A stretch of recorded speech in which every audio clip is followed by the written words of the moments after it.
ونرجع من بعده نكمل حلقتنا وحوارنا مع الأستاذة فريدة الشباشي. خليكم معانا. ومرة تانية رجعنا لكل حضراتكم، بجدد التحية ليكم ولضيفتنا الكريمة الأستاذة فريدة الشباشي، منورانا. وهكمل معاكي على طول بقى في فترة ما بعد 25 يناير. ومن وجهة نظر حضرتك تفتكري الفريق أحمد شفيق والسيد عمر سليمان اتحرق كورتهم سياسيا؟ طبعا. وأنا في اللحظة اللي الرئيس مبارك طلب الفريق أحمد شفيق، انا ما اعرفش قوي الفريق اللواء عمر سليمان او يعني ما اعرفوش قوي بس اعرف الفريق شفيق كويس قوي، او يعني كما ظهر لي انسان محترم ومنجز، يعني انجز وعمل حاجه.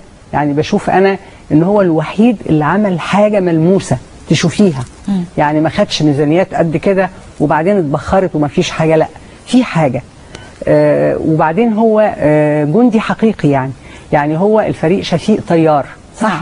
طيب هو حارب في اليمن وحارب في 67 وحارب في الاستنزاف، وكان في زعيم اسمه جمال عبد الناصر. نعم. حارب في 73 وكان في رئيس اسمه أنور السادات. نعم. قبل مسؤولية ثقيلة جدا.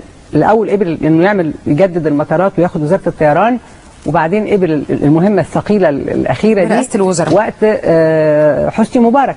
فإذا يعني هو في نظري أنا وفي تقديري هو كانت علاقته بالوطن أكثر ما كانت علاقته برؤساء. مقدام بالظبط. كان وبعدين يعني جاد جدا في عمله. نعم.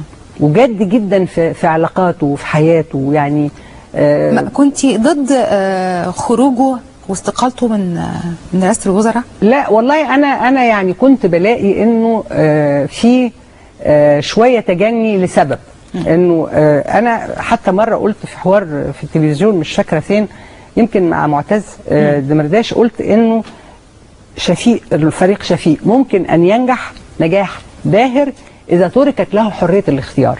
نعم. انا مثلا قريت في الوفد بقى، مش هو اللي قال لي، انه ما كانش عايز انس الفقي في الوزاره الاولى، ومبارك قال له الا انس الفقي. يعني احنا عارفين طبعا رئيس الوزراء هنا ما هواش زي نتنياهو في اسرائيل، يعني رئيس الوزراء هنا تنفيذي. نعم. ما هواش هو اللي بيرسم السياسه ولا هو اللي حر في اختيار. بيبقى عليه اشياء مش من واقع قراره الاول. بس انا بتوقع انه المرحله ظلمته. تمام. الأستاذة والكاتبة والسياسية